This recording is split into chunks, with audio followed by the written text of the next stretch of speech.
रजनीश की चौपाल में आप सभी का एक बार फिर से बहुत स्वागत है।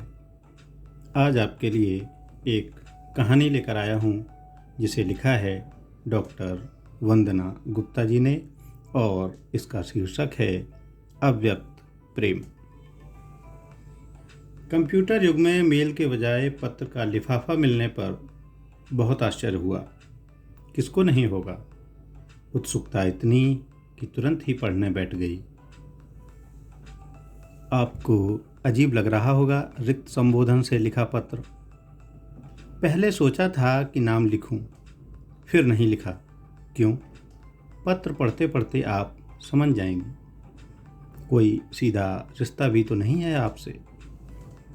फिर क्या संबोधन दूं? मैं खुद ही पसोपेश में हूं। रिश्ता नहीं होते हुए भी हम बहुत गहरे जुड़े हैं। चलिए मेरे कुछ सवालों के जवाब दीजिए। पहला प्रश्न, प्रेम आपके लिए क्या है?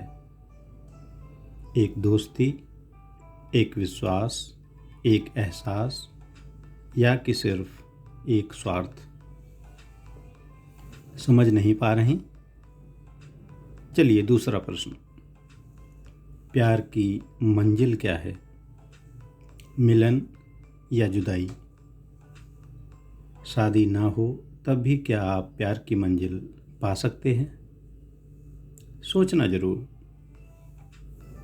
जवाब मिला? अभी भी नहीं?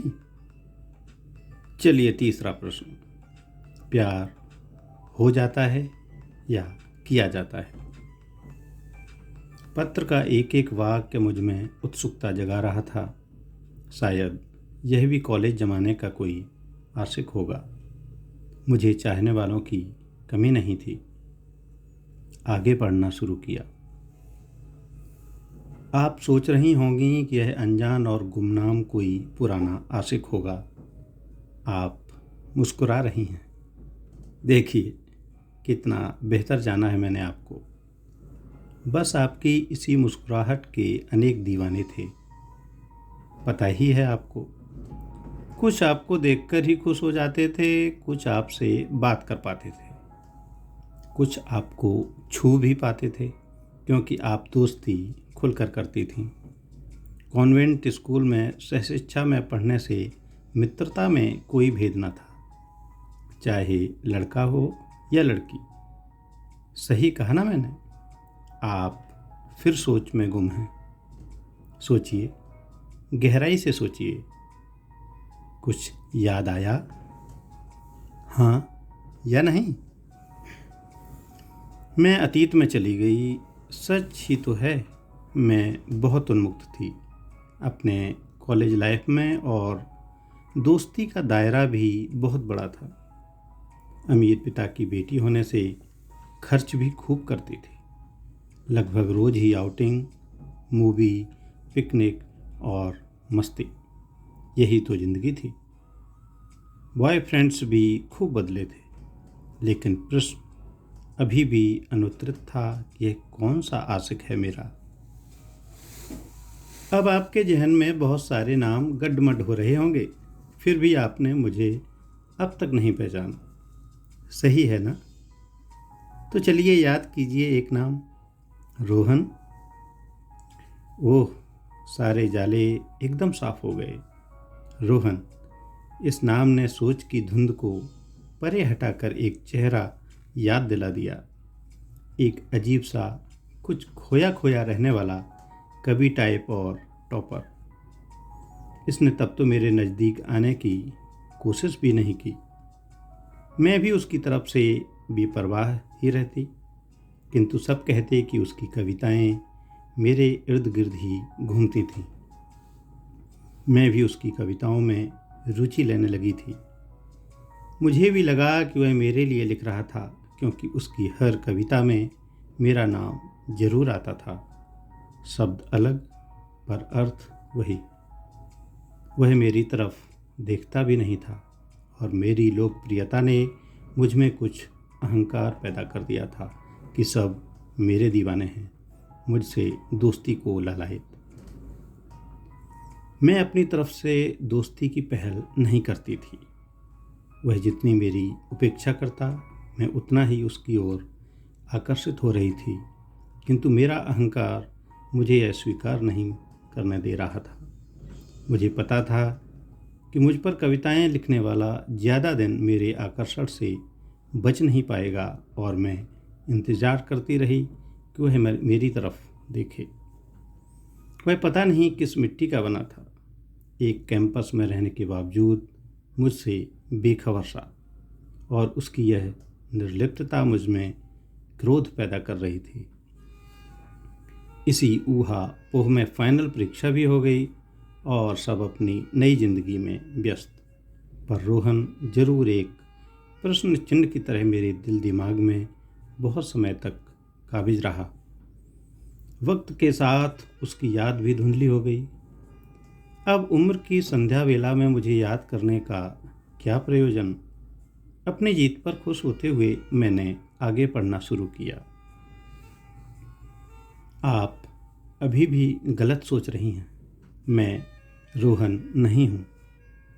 अब आप पसोपेश में हैं। चलिए कुछ और संकेत समझिए। मैंने नापसंद होते हुए भी बहुधा नीला रंग पहना है, क्योंकि वह आपका फेवरेट कलर है। मुझे हमेशा नीला रंग उदास कर देता था। ना, आपकी याद में नहीं, क्योंकि आपको तो कुछ दिन पहले ही जाना है, और जानने के बाद अभी तक स्तब्ध हूँ। अब मेरा सिर घूमने लगा कि यह क्या चक्कर है। मेरे बारे में इतना सब पता है और कुछ दिन पहले ही जाना। सांस रुक सी गई आगे पढ़ने में। आप जानती हैं ना कि सूरज और चांद कभी मिलते नहीं, पर चांद जगमगाता तो सूरज की रोशनी से ही है। चलिए अब अपना परिचय देती हूँ। मैं चंदा हूँ, रोहन की पत्नी। रोहन से शादी कर मैं बहुत खुश थी।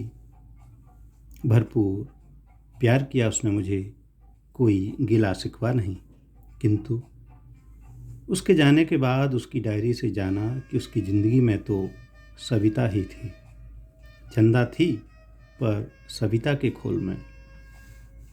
आपकी पसंद नापसंद सबको जिया है मैंने। आपके हिस्से का प्यार पाया है मैंने। बेहद निजी अंतरंग पलों में भी उसके मुंह से सभी नाम सुनकर मैं नाराज़ होती तो वह बहला देता, और मैं भी कभी मन की कल्पना की नायिका समझकर भुला देती। पर अब पता चला कि मैंने वो ज़िंदगी जी जो मेरी थी ही नहीं, और आपने तो कितना कुछ पाए बिना ही खो दिया। और रोहन, उसने प्यार आपसे किया पर कभी कह नहीं पाया, फिर भी अपने प्यार को पूरी जिंदगी जिया। अब बताइए, प्रेम की क्या यही परिभाषा है? उत्तर मिले तो बताइएगा ज़रूर। चंदा। ना, रोहन की सविता। पत्र पढ़कर मैं स्तब्ध रह गई। सही तो कह रही है चंदा।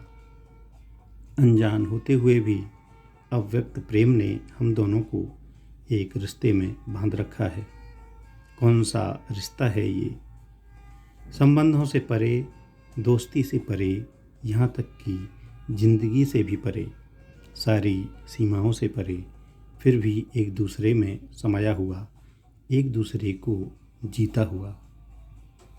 कहानी समाप्त हुई। आप सबके समय के लिए बहुत धन्यवाद।